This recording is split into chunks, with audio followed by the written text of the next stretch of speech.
You're listening to the Tony Kinnett Cast on 93 WYBC. WCYTV. Here on the Daily Signal.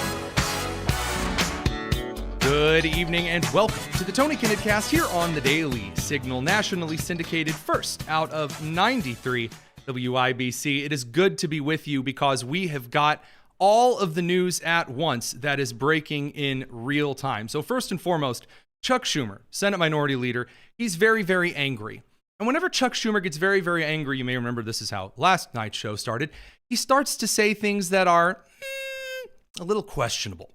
So Chuck Schumer got out in front of the American people today to talk about the thing that most Americans are concerned about.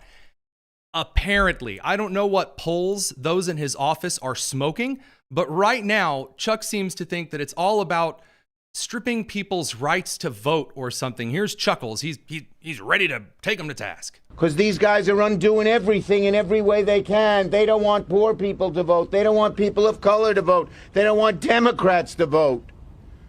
They don't believe in democracy. We do. Don't believe in democracy. We do, he says. In fact, he is so adamant that he can't even list any instances of people getting their voting rights stripped away. He just says poor people, people of color, Democrats. He just runs out of examples right off the top of the bat. So then he gets to what must be one of the most incredible new turns of phrase. Remember how Republicans were concerned that there might be illegal immigrants voting in certain elections? Of course, we've seen a lot of evidence of this over the last couple of months that I was told wasn't happening at all. Then there were concerns that illegal immigrants, of course, were being counted in the census, therefore giving disproportionate representation to certain regions in the country. Well, Schumer, he's out there saying that Republicans, he's got the proof. He's got them, and that they're coming after people with not Jim Crow laws. No. Jim Crow laws are gone. We've got something new and just as exciting. Here's Chuckles. Not going to let them revert to Jim Crow. And if you don't think they want to revert to Jim Crow, just look what they did in the SAVE Act, which went back to took Jim Crow for the whole nation. By so making it hard, they said you need ID, and they made it so hard to show ID that probably half the people in America couldn't vote. We wouldn't let it pass. Now, I've looked at this, and I cannot find what the difficulty of showing one's ID to vote, where that increased. I looked through all of the provisions. I've looked through the columns that are suggesting that we're here with these ID laws that make it more difficult to show your ID. And all I'm finding is that you still just got to show state ID that anyone can get at any time. You don't need a driver's license. You can apply for a state ID. In every one of the 50 states in the Commonwealth, you can get a state ID with very little effort. And you need one to, buy alcohol, get certain movie tickets. But apparently people who are, as the Democrats say, black or brown, are too unintelligent to reach that high threshold of human, achievement. Now, I did say that he didn't call it just Jim Crow. That's right, because according to the New York Times today, we have now left just Jim Crowism. We're here to introduce something new because this is about illegal immigrants and Democrats' creativity knows no bounds. I tell you, we're here for Juan Crow and Trump's creation of a lower class of citizenship. That's right, guys. If illegal immigrants cannot vote, then these are Juan Crow laws. Oh, dear sweet Moses in a basket drifting down the Nile, Juan Crow. Now, the New York Times, believe it or not, is not very original. This, from what we can tell, this was first coined in a Washington Post article like a year ago, because some ideas are so stupid they can only come from, the Washington Post. If they think this is what's going to rally up Americans, they're going to, of course, say immigrants can't vote. Of course, that's not true. Immigrants who are citizens of the United States can vote because wielding sovereign franchise is something that only sovereign citizens are supposed to do. Now, this brings us over to Cory Booker, and he's very, very mad. I couldn't believe seeing this on the floor today, partly because a good friend of the show and friend of mine, Senator Jim Banks of Indiana, was presiding over the Senate at the time. And what we got to witness was a moment that can only be described as Seinfeld and junior high girls bickering over which boy likes them better. Right now, when the Democrats are sitting at a 19% approval rating among independents, right now when Democrats are at 30-year lows in polling, even when Americans don't like something that Donald Trump is doing, which is not very often, the Democrats are still less trusted than Republicans on the issue. So what does Cory Booker decide it's time to do? He decides that it's time to turn the good old pistols he's going to pull on his own colleagues. So here is Booker just going off on Senator Cortez Masto over police funding. It's incredible. That the Judiciary Committee passed unanimously for American police. Is there an objection to the modification? Mr. President. The senator from Nevada. Reserving the right to object. I agree. Withholding funding. You can tell how incredibly nervous she is. Democrats never snip at each other like this on the floor. Very, very unusual.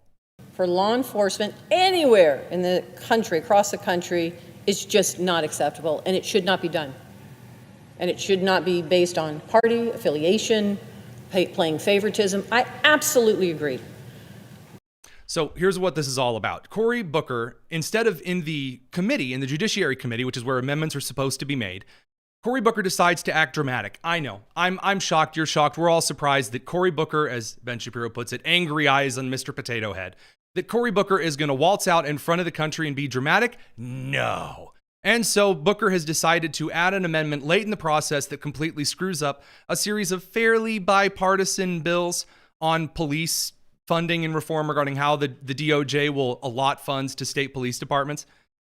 And this then causes a three-way fight between Senator Cory Booker, Democrat, Senator Cortez Masto, a Democrat, and Senator Klobuchar, who took a moment from berating her own staffers long enough to also start crying in front of the Senate. And Jim Banks is just watching all this because Cory Booker has decided that what really needs to happen right now for the party, he needs to shred the rest of the Democrats over everything.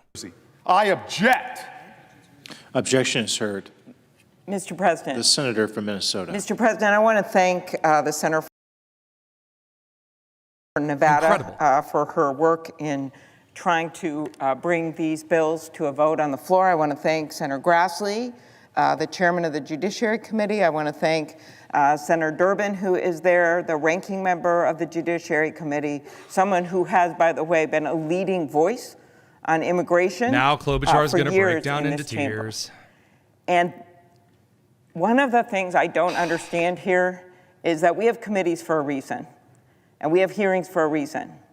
And you can't do one thing on Police Week and not show up and not object and let these bills go through and then say another a few weeks later. How could Cory Booker, how can you do that? Well, this set Cory off, and I bring you one of the greatest rants from Cory Booker in the month of July.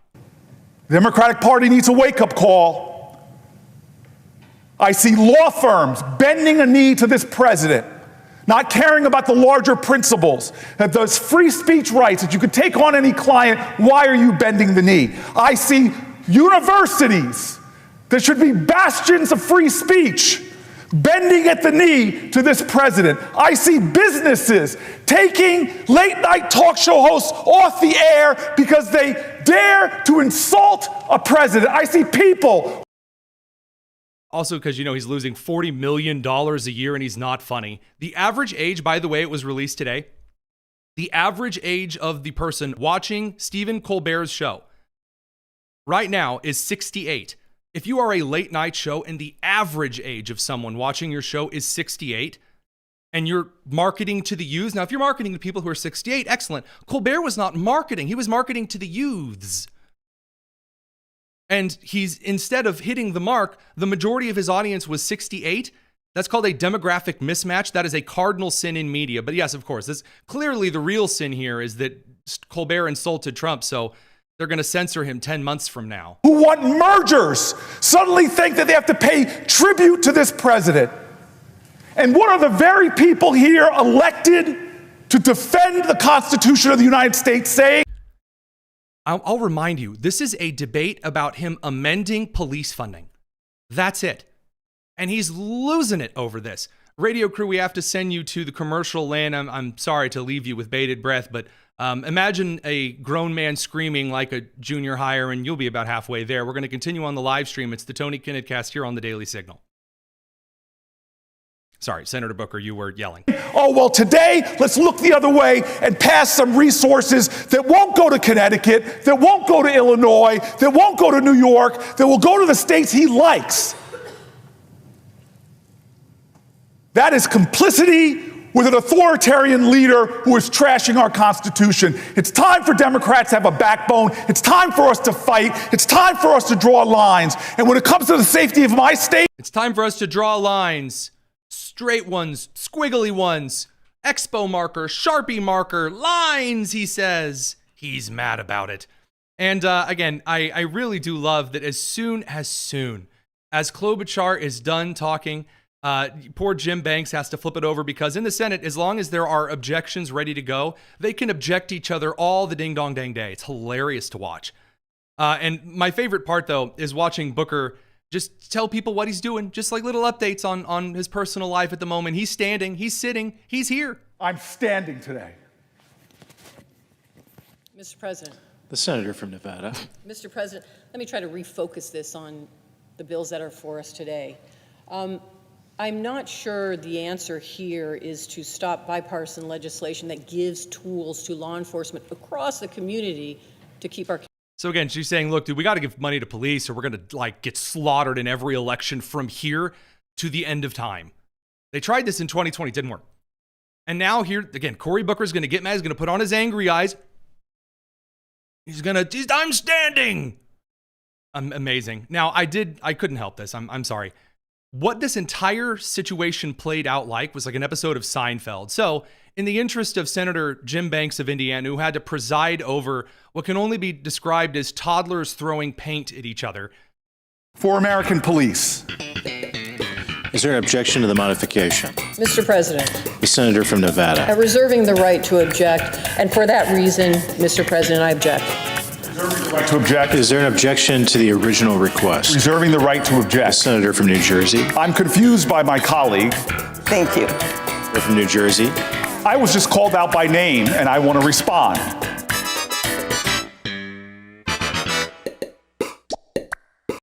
Incredible. Incredible. I love it so much. There's a reason, by the way, that Democrats and the rest of the country are currently losing it. Democrat Governor of Maryland, Wes Moore, who is supposed to be a popular fan favorite for the next presidential election cycle, the man can't even keep a straight enough face to bring forward new policy ideas or candidates that he's endorsing. Roy Cooper of North Carolina is going for the Senate seat. That's not even secure for them at this point. Roy Cooper was supposed to be liked governor. Republicans are likely to run Michael Whatley there instead of Laura Trump, which is a good move. Although if I, of course, had my druthers, I'd prefer seeing Michael Whatley and Laura Trump co-chair the RNC like they did in 24. And what is President Trump doing at the moment? He's brokering peace deals. As Carolyn Levitt pointed out, Trump is currently averaging one major international trade deal and one major ceasefire a month. Here was the president. Well, Thailand's a very big trading partner, and Cambodia lesser so, but they do a lot. And I saw that, I read in a lot of different places, including yours, Breitbart, that they were really going at it. And they do. You know, they've had many conflicts and wars over the years. I guess it's a 500-year period. When I spoke to them, they said 500 years. They said, that's a lot. But now it was raging and raging hard. People were being killed at the border a lot. And I said, listen, we're doing a trading deal. And I said to Thailand, we're doing a trading deal. And I'm not going to do a deal if you're going to be killing each other. And I spoke. It works. It worked in Africa. It worked with India and Pakistan. And now it's worked with Cambodia and Thailand. Trump says, do you want access to the economy or do you want to be craters? The choice is yours. And they're like, I don't want to be a crater. I'd like to be a traitor with you. And then he brokers another ceasefire.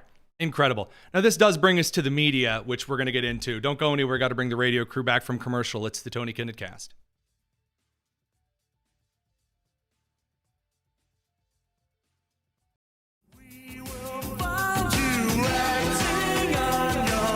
This is the Tony Kinnett Cast on 93 WIBC.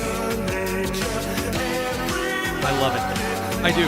I love watching the media shoot themselves in the foot consistently so that every time a little, they make an extra large boo-boo, like trying to cover up Joe Biden's mental decline. They'll try to get out ahead of themselves and say, we promise with our pinkies out, we're going to do better. We're not going to lie about COVID-19. We're not going to lie about Russiagate. We're not going to lie about, and then, oops, it all comes crashing down yet again. The latest example of this is the severe amount of distrust the American people have levied against the media reporting on the horrific events in Traverse City, Michigan, which is already out of the news. That was in the news, and now it is 100% completely gone. And then not only the situation regarding Traverse City, but also Cincinnati and the brutal beating that took place there and the horrible police response from the chief of police following it, and then the shooting in New York City yesterday. So in the midst of the New York City shooting yesterday, CNN brought on an analyst who, in the middle of trying to explain the active shooting situation down on Park Avenue, and there was this guy that was going up the flights of stairs that was moving through to, again, commit additional atrocities that would eventually take 4 lives, one and a New York City Police Department officer. CNN started giving some initial analysis that was a very, very bad decision. Who he is?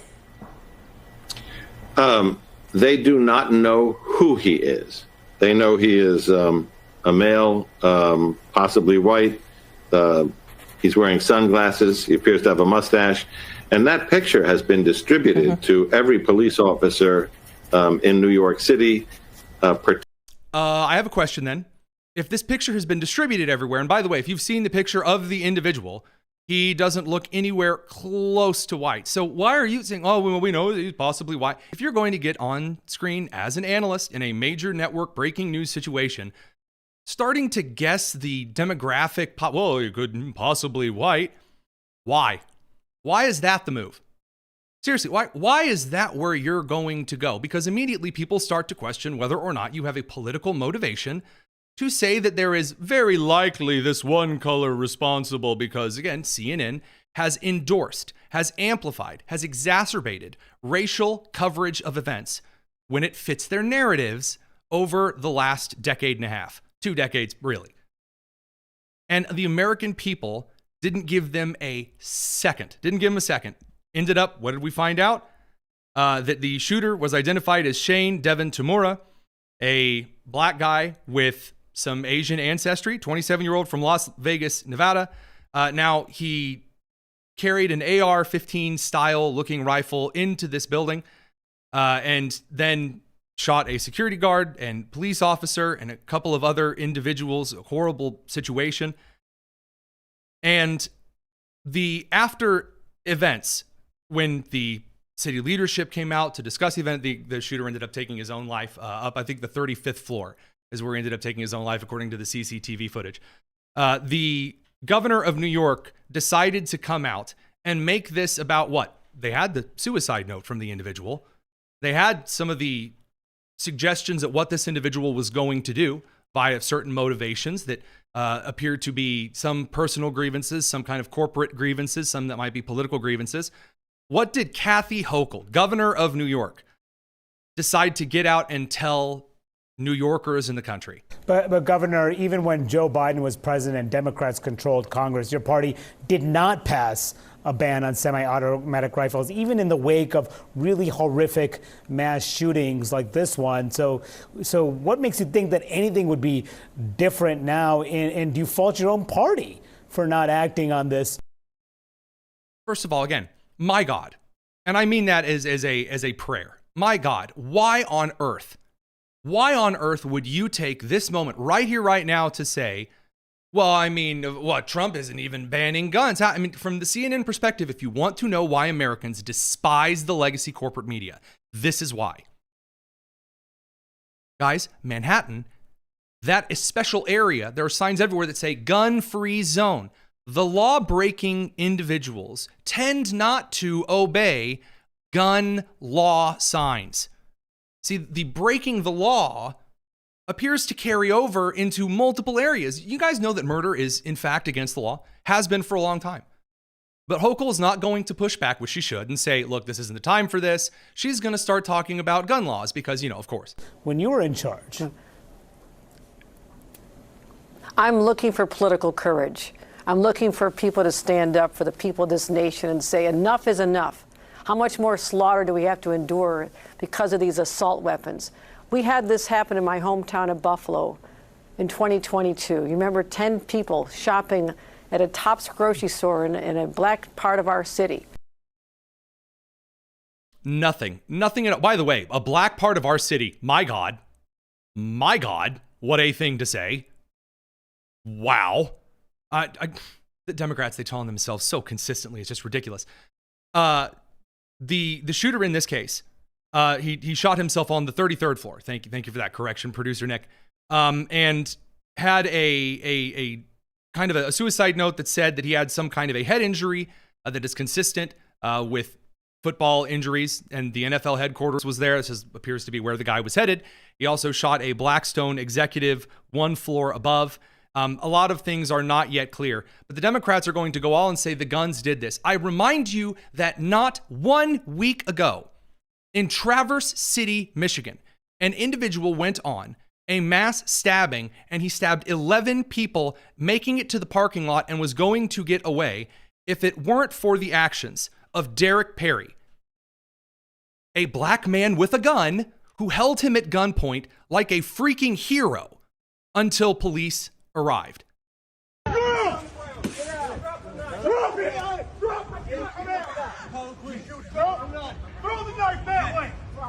Now, I'm not going to play the rest of that clip, but the cops do arrive because the language gets a little bit sparse. We didn't have time to do the censoring and the bleeping that we normally do before the show. So Derek Perry, a good guy with a gun, stopped this individual who did not need a gun to commit the crimes. Now, what are some other details that, the media is not exactly getting into about this horrible situation from the casualties in Manhattan?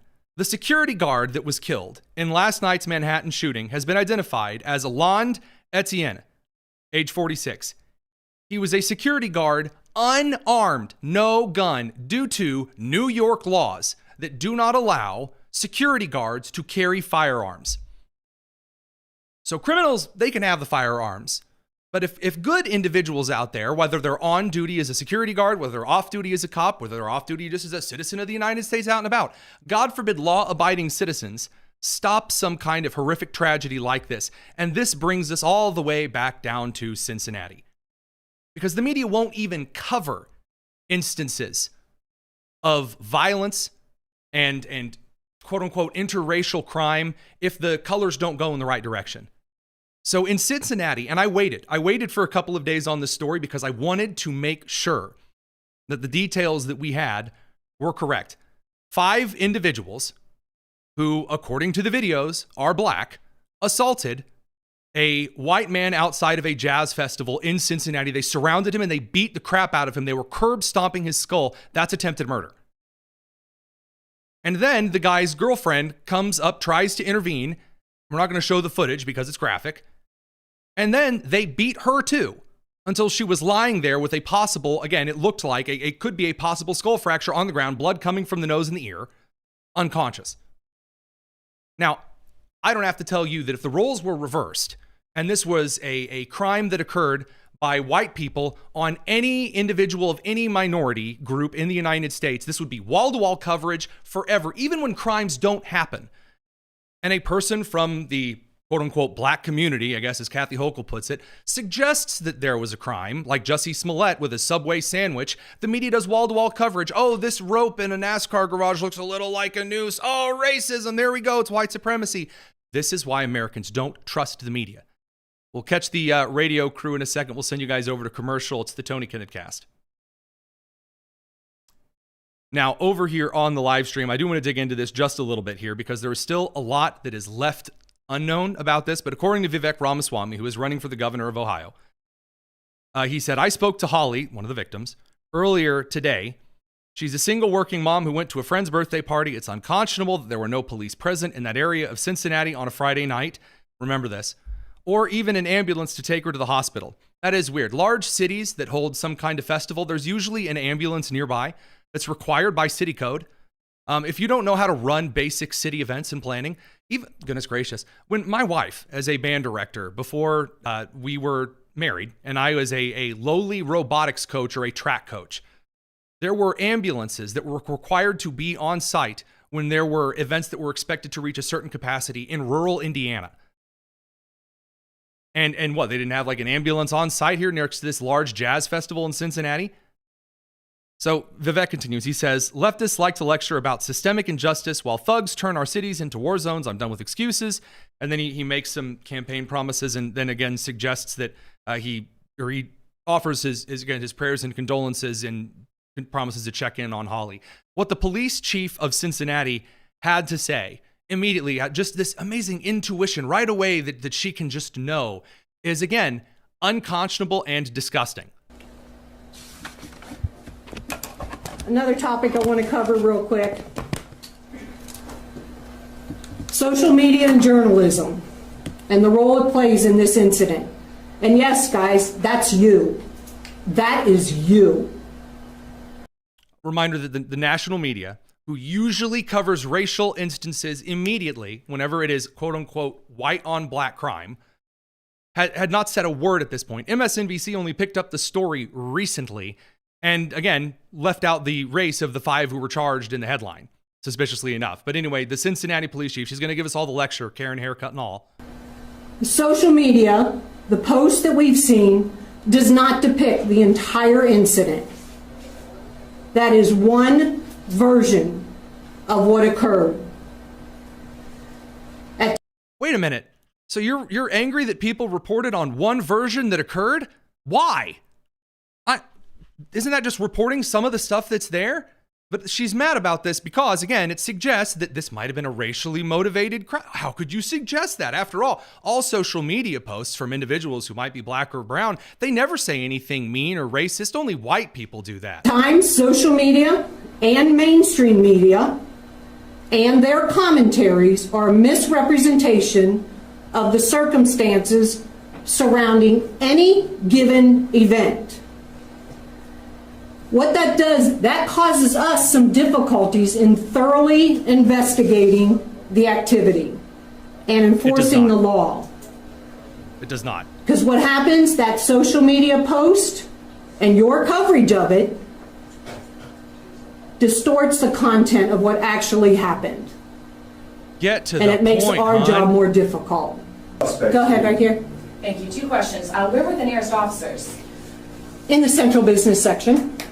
They were working. They were both in vehicles, and like I said, they had to maneuver through the traffic. My second question is, you had said social media, news media distorted the content of what actually happened. What exactly was distorted? I understand that there was multiple views of the video, but exactly what led up to this? I mean, what was distorted? Yeah, so I think by the irresponsibility with social media is it just shows one side of the equation. There you go. She has no idea what actually occurred. The investigation hasn't concluded, but she knows it wasn't racist because black people can never be racist towards white people. So saith the Karen. Now, producer Nick, remind me here before we go pick up the commercial people. She's under a lawsuit. She had been under a lawsuit for quote unquote anti-white bias of some sort. Help me out with this. So a few of her own officers had come forward and alleged workplace discrimination against her in a federal civil rights lawsuit. Those inches, boy, are they resting. Interesting indeed. Curious how it always seems to appear that way. We'll be back in just a second. We got to pick up the radio crew. Then we'll get to the social media side. It's the Tony Kinnett Cast.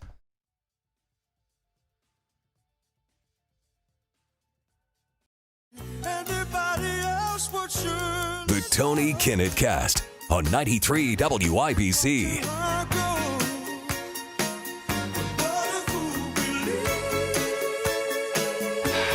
Welcome back to the Tony Kinnett Cast. Boy, it's always exciting, I'm sure, to hear the host come back in on a show with a big sigh. Social media is, in fact, rather depressing. That's just the truth. But I have some great news. Right now, the left, they are in it. They are excited. They are revved up and ready to go. And they are really angry about Sydney Sweeney's jeans. We are still on this. We are still here. Again, the media that refuses to cover, in large part, the crimes in Cincinnati, that refuses to actually go into depth on what we know so far about the shooter in New York. that refuse to talk about certain things that may favor one side of the political aisle, they're very, very, very angry. They're angry about Sydney Sweeney and her jeans. And not just that, but men in general. I really wish I was joking. I'm not. So, of course, there are all of the articles from MSNBC and things that have come out in the last couple days saying, well, actually, the really racist and problematic and extra stinky, mean, terrible, I can't believe they would do this. The Sydney Sweeney Nazi nonsense is what they're suggesting. Oh, it's all of this off. Again, here's ABC News this morning trying to make the case that, well, some people see this blonde-haired, blue-eyed person as a Nazi. Oh. Time to check the pulse. We begin with the backlash over a new ad campaign featuring actress Sydney Sweeney. Yeah, the ads are for American Eagle, and the tagline is, Sydney Sweeney has great genes. Now, in one ad, the blonde-haired, blue-eyed actress talks about genes as in DNA. The blonde-haired, blue-eyed actress. In one ad, the lady participating in Lebensschwarm, the Fräulein Sydney Sweeney, she says that she has great genes, and also that she hiding Jews under the cupboard. Because that Sydney Sweeney, I tell you what, she's a blonde-haired, blue-eyed bimbo. I cannot believe it. For American Eagle, and the tagline is, Sydney Sweeney has great genes. Now, in one ad, the blonde-haired, blue-eyed actress talks about genes as in DNA being passed down from her parents. The play on words is being compared to Nazi propaganda with racial undertones. Racial undertones, yes, because you see, if a really fat person of a certain color gets up and does a Dove ad, that's inclusive. But if somebody who happens to be white with the blonde-haired, blue-eyed gets up and does an ad, which I will remind you, they also live in this country. People with various skin colors and hair tones do in fact exist here among us. I know, crazy. Well, that's actually, that's just secret Nazi, super-duper fascisming. Do want to say a quick thank you over on the YouTube live stream to Libertarian Dragon, longtime friend of the show, who did just drop 2 very, very generous super chats over to the team, $100 each. Really appreciate that. Thank you very much for sticking with us over here on the Tony Kinnett Cast. So this brings us to, I must tell you, this brings us to more crying. Now, we had all of the influencers come out and cry over the horrors and the evils of apparently eugenics soft pedaling through American Eagle, the, middle school, high school clothing company, or at least that's that used to be kind of targeted at. So the Karens, they're back. They're even angrier than they were last time. Here you go. Yep, that got me too. And I don't know why. She's crying Maybe over because it. it's just She's so crying blatant. over it. I keep thinking that people just are not gonna believe us until we're hung out there, but then even then I feel like they'll be like, oh no. So we're it's hanged. Kind of like they are with what? I see the same. With what? Kind of like they don't know what's going on, also with cricket. And then she's mad because people called her out for being, a child. Remember Selena Gomez? Guys, I just don't know what to tell the people, the children. I'm Selena Gomez. Try my new Oreos. Perpetual self-imposed victimhood. I did a post about saying, hey, these are the action steps that we really need to see from the good whites. Where I said, I need protection. Good whites. Put my cash out. And she goes, well, would you just rather white women just not follow you at all anymore because da-da-da. And I'm like, yeah, definitely unfollow me. All right, you got it. So again, I would like to remind everyone out there that, I'm sorry, advertising models having big boobs is not a Nazi trope. In fact, that's just American, in fact, the entire Western civilization advertising sex sells. Shocker, breaking news. But of course, they're not just angry about the Sydney Sweeney stuff. They're also very angry about Israel. And we're going to have to come back and hit this in the bonus section of the show because the other Democrat senators that aren't currently arm wrestling with Cory Booker on the floor of the Senate, they're also mad about Israel. Ooh, very, very angry about it. And there is a lady, I'm being generous here, a lady over on YouTube or TikTok or whatever that does food bank review videos. So she gets food bank food and then reviews it, which sounds kind of problematic. I'm going to be honest. That's like weird. But she has a bit of a detour here. I'm very sorry we have to play this for you, but it is necessary. It's time for another food bank haul. What did my family of... No! No! No! No! Because hundreds of thousands of people are starving! Babies and mothers and grandfathers are starving to death! Because there are thousands of trucks of food and diapers and baby formula behind the f***ing wall! And Israel won't let that in! Yeah, first of all, no. The United Nations is the crew that is currently refusing to deliver aid because it doesn't want IDF troops accompanying the aid into Gaza. There are also videos constantly right now of Hamas individuals openly shooting people in Gaza, civilians, and shooting the aid trucks delivering food.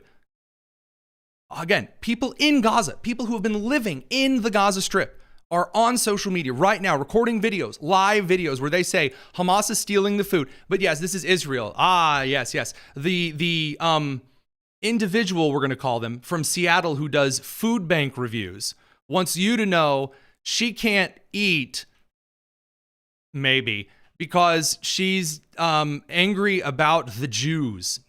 Rational. Babies are starving right now! Gaza has no food! This isn't true, by the way. Israel is dropping in a lot of food by pallet. Now, the media is upset, saying that this is also terrible that they're airdropping food because it could float down and land on people and crush them.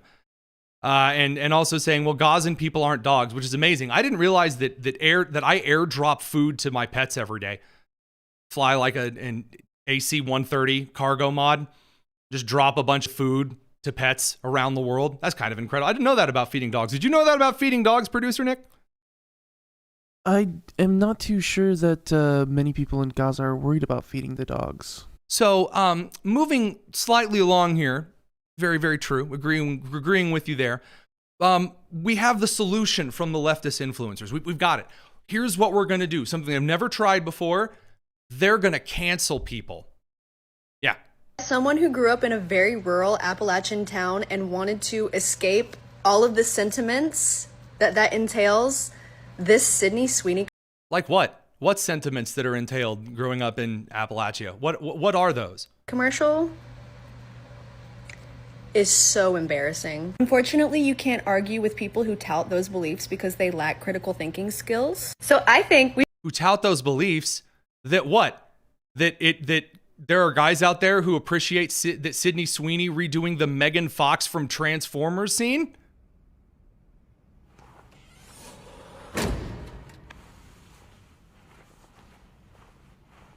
Sydney Sweeney has very canes. And then she just gets into a car and drives off. Wow, you just can't argue with people who tout the values of boobs, butts, and American cars that go fast. you should just start shaming them instead. You are an embarrassment, Sydney Sweeney. Go back to school or do some ayahuasca or something because that brain ain't braining too well, is it, girl? Now, hang on. Go back to school. What's with all of the shaming, the body shaming? I was told that getting out there and selling your body was empowering and it was good and great. And it's so wonderful. Now let's go back to school. All of a sudden, boy, that wave of feminism lasted a whopping half a second. Radio crew, we got to send you over to the commercial. We'll continue on the live stream over here. It's the Tony Kinnett Cast here on the Daily Signal. Now, the articles that are streaming out, some of these provided by the very dear crew over at the Tony Kinnett Cast Discord. There's a link to that in the description. There's a new term for all of you out there. So you've heard of mansplaining, which is when a guy explains things to you. Now get ready for man-keeping. According to the New York Times, who is not satisfied taking constant L after L after L this month, quote, why women are weary of the emotional labor of man-keeping. As male social circles shrink, female partners say they have to meet more social and emotional needs. Hold on a ding-dong-dang second here. Has not every single sitcom, female comic, and like group of individuals who claim to be women on the social media and the blogging spheres for the last 40 years complained about guys hanging out with their friends. The most common sitcom trope on planet Earth is where Deborah says, Raymond, now you're not going to go hang out with your friends. And he goes, oh, Deborah, I'm just going to go hang out with my friends. And then Robert's like, everybody loves Raymond. Come on now. Come on. Now guys are hanging out with their wives too much, and that's what you're going to complain? Are you freaking kidding me? Man keeping. So do you want men or do you not want men? Well, according to this, another blisteringly amazing article from New York Times Magazine now. This is from the 21st. It's called The Trouble with Wanting Men. Women are so fed up with dating men that the phenomenon even has a name, heterofatalism. So what do we do with our desires? I mean this, not just as a card-carrying Baptist. I mean this as just one human out just to another. You need Jesus. You need Jesus. Go to church. Go to church. Take the phone, put it down. Just get rid of it. You don't need, I'm sorry, some fool on Instagram who spends a lot of their day. It's time for another food bank haul. What did my family of... No! No! I'm guessing she's probably not the best for relationship advice and mental health. You need Jesus. You do. You know who I don't see complaining constantly and crying and mourning men?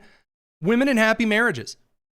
And not just the traditional Christian marriages, but just women in happy marriages and relationships who don't lose their mind about social media, bragging about affairs they're having, and then getting upset when they get a divorce right after, or begging for a divorce on social media, and then getting mad that their husband divorces them.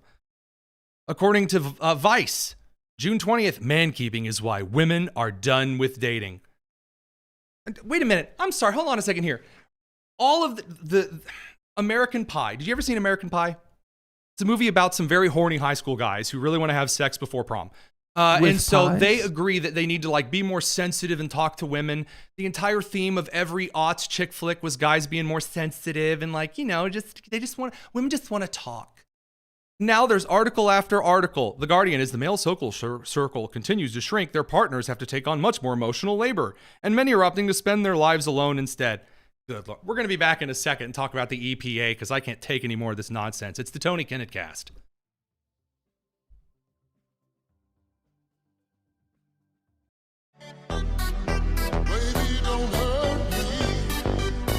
This is the Tony Kennett Cast on 93 WIBC. All right, back to the adults. First, though, just as I'm sorry, I did tell producer Allison. Producer Allison, you're out there over on the WIBC Indianapolis side of things. Hello, hello. So again, if I'm wrong, just ignore me and whatever. But I believe that after all of these complaints about women carrying the emotional labors, you've dated dudes at some point in your life. I'm guessing. Just throwing that out there as kind of a probably.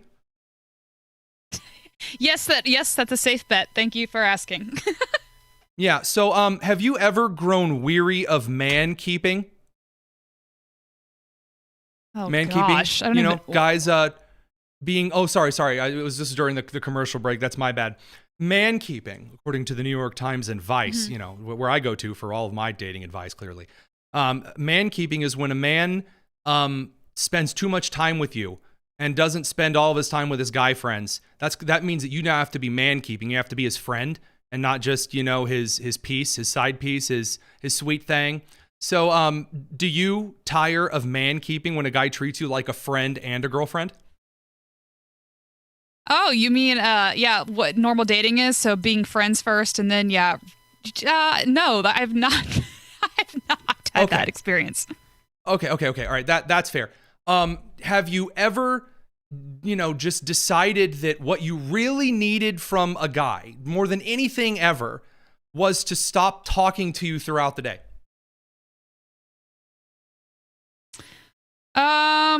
No, I don't think so. I'm pretty welcome to conversation, especially with the relationships I'm in.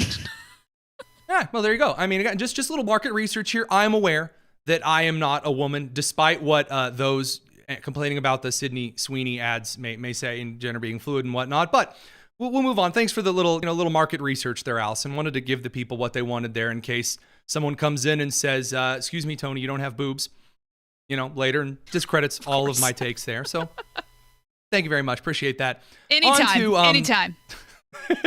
On to something that's a little bit more appropriate to the daily news. So the EPA, Lee Zeldin, the man is a champion. The man is pretty excellent in the Trump administration. A lot of mavericks running cabinet positions here.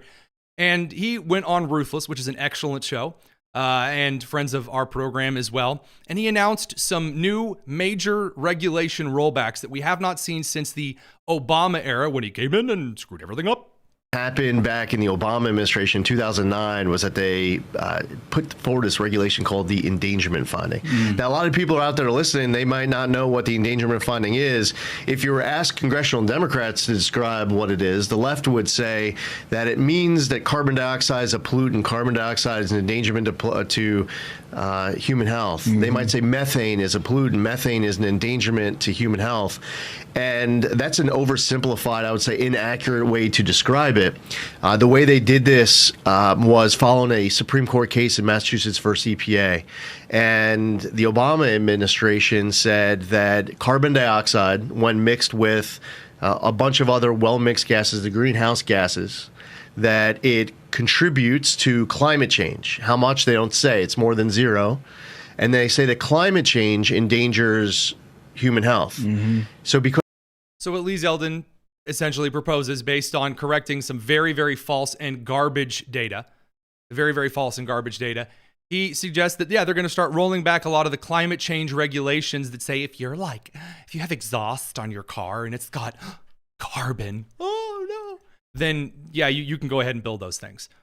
And the left is just, again, losing their minds over this. Al Gore, because, of course, the guy who thinks he built the internet, he says, today's EPA announcement ignores the blindingly obvious reality of the climate crisis and sidelines the EPA's own scientists and lawyers in favors of the interests and profits of the fossil fuel industry. Ooh. Weakening safeguards that reduce greenhouse gas pollution will harm American competitiveness in a global economy. No, it won't. Europe just bought $600 billion of U.S. energy. Get out of here, you ding-dong. A global economy that's moving away from oil, gas, and coal. You know who's not? China, India, two growing economies. You know whose economy is not growing? France. You know whose economy isn't growing?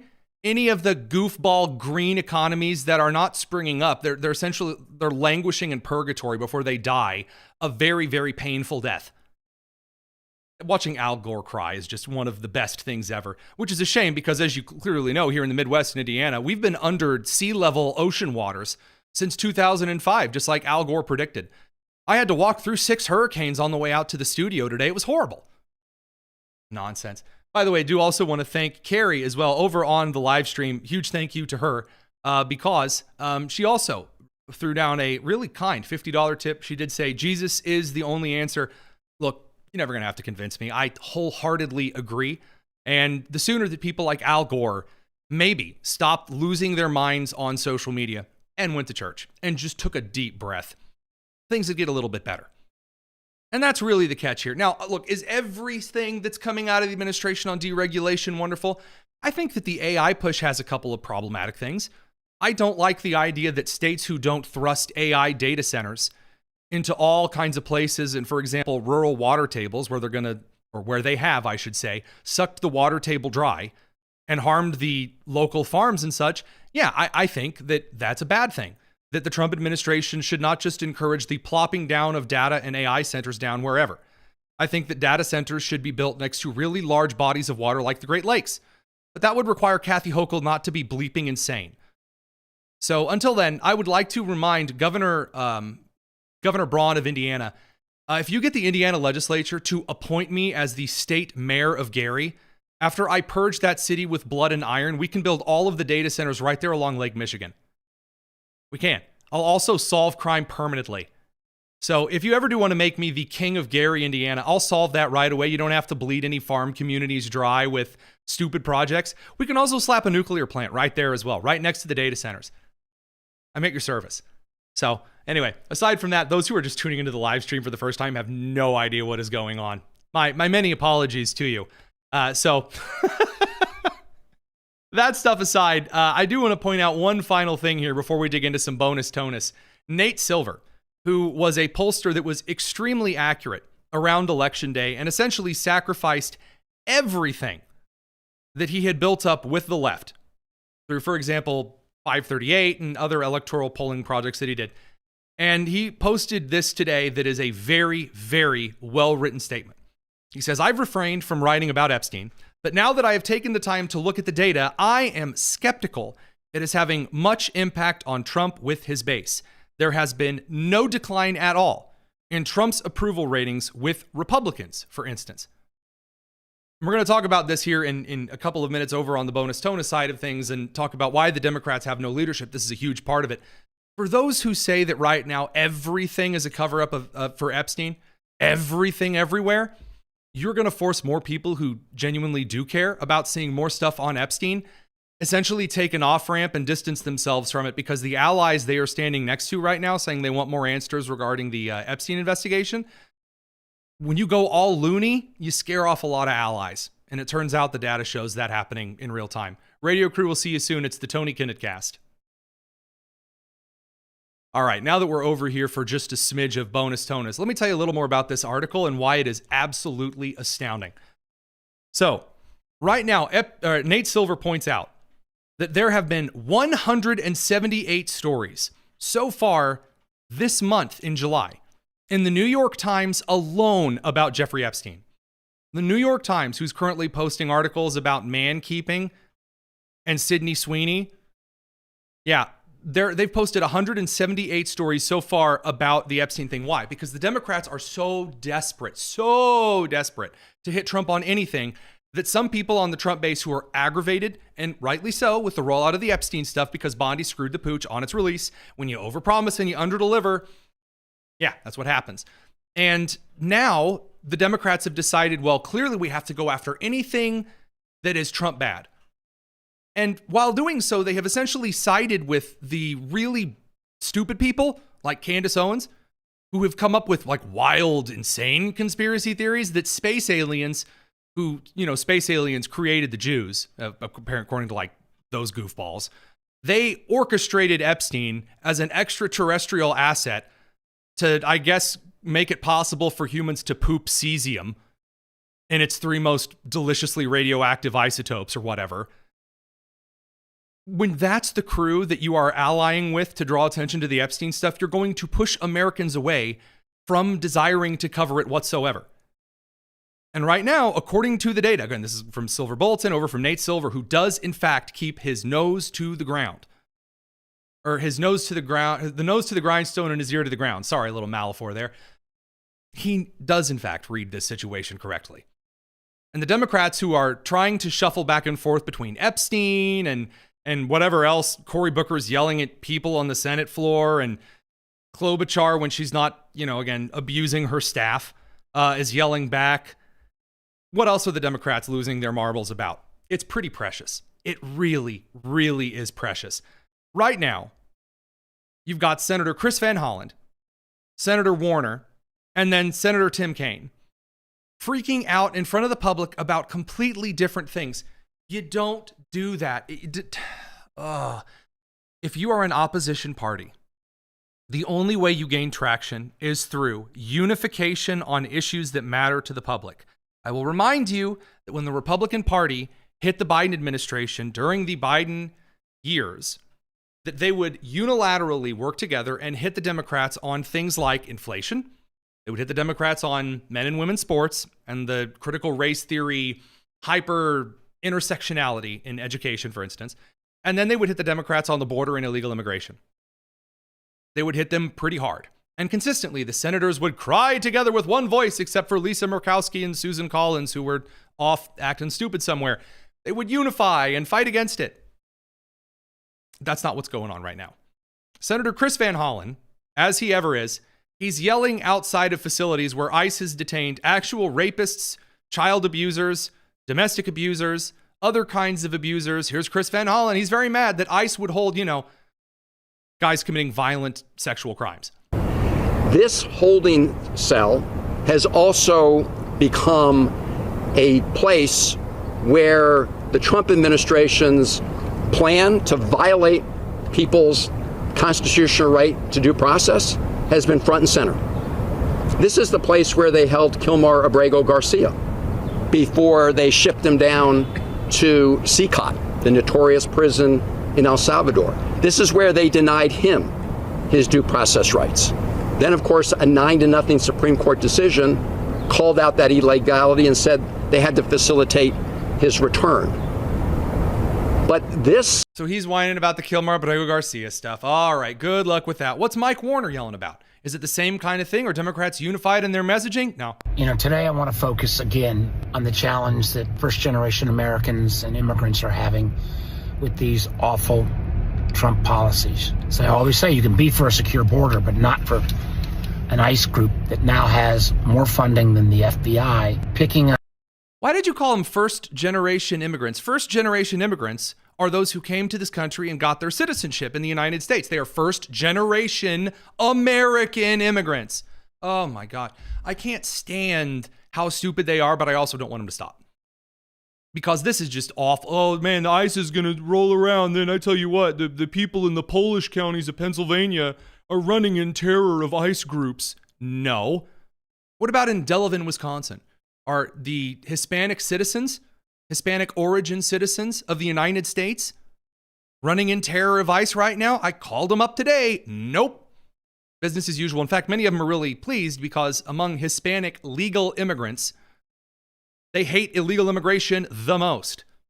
Also, it's a great way to get rid of that, your son's dating a gal who may not be here legally. You can just call ICE up and then poof, there she goes. Now your son is back to dating perhaps someone more. I'm just kidding.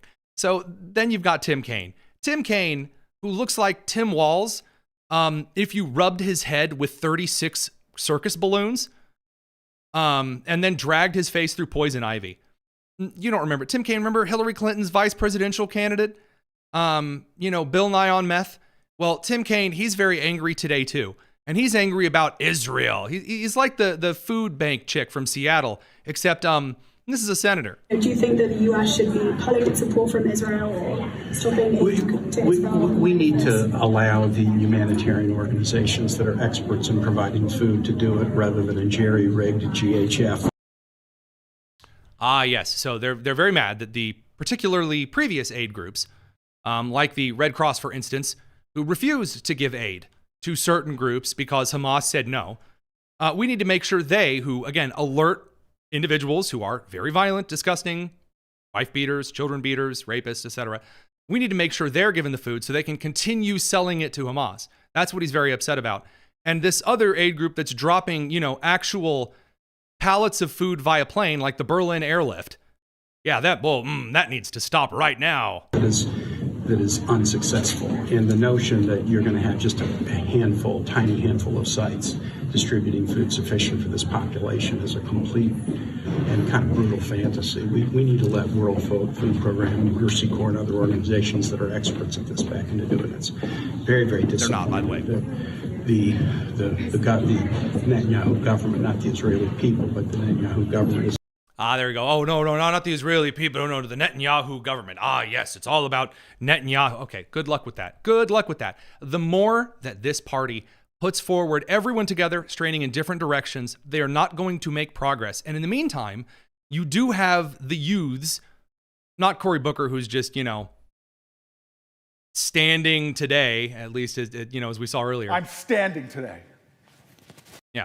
Other than Cory Booker, the rest of the youths in the Democrat Party are moving towards either a more identity politics style, and then the other left is moving towards socialism as quick as they possibly can. Good luck to you. Good luck to you. Because even though there are polls that say the Democrats are energized to get out and vote, the rest of the polls show that it is not enough to just get the base out to vote in the midterms. It's not. We've seen it consistently not happen. And with the economy starting to level out and move in a really headstrong direction because trade deals are coming through, when the world situation looks a lot better, when illegal immigration is really no longer even something at the top of Americans' mind because the border is shut, wow. It turns out that you might actually have a couple of things to run on in the midterms that the Democrats aren't going to be able to pony up. Because Chuck Schumer yelling about Juan Crow laws ain't going to do it. It's just not going to happen. Now, there is one other thing I wanted to mention on the air today that we're not really going to be able to dig into, but I'm sorry, I couldn't help it. Judge James Boasberg from Washington, D.C. has now been slapped with a misconduct complaint by the Department of Justice for making improper public comments about President Trump. This means that, in essence, James Boasberg, who's supposed to be an impartial judge as a federal judge, he is, it turns out, not following the law. You're not supposed to get out there and make a bunch of political statements as a judge at the federal level. It's not allowed. Additionally, Judge whatever her name is, the Obama-era judge that tried slapping down the Planned Parenthood funding freeze, we are likely going to see a couple of judge impeachments over the next couple of months. That's my latest prediction. There will be some serious judicial impeachments because these judges over on the left, they can't help themselves. And now the Supreme Court, Clarence Thomas, every time he wakes up, he makes every one of them cry endlessly, shooting down Chuck Schumer's hopes and dreams. I just don't see a lot of these judges continuing on like this for eternity. And I don't think that's something that anyone should, necessarily request. So those things all said, it's been a great show. We're really glad that you guys are here. We'll be back tomorrow. Same great time, same great place. You can, of course, join us over in the Discord, or if you want early access to a lot of things that we're uploading before the rest of the folks get them, consider joining our YouTube membership. That stuff is, of course, over at our YouTube page. I'm Tony Kinnett, and this has been the Daily Signal, not the Daily Signal's Top News in 10. I'll be recording that later. This is the Tony Kinnett Cast, nationally syndicated and first on 93 WIBC. Take care.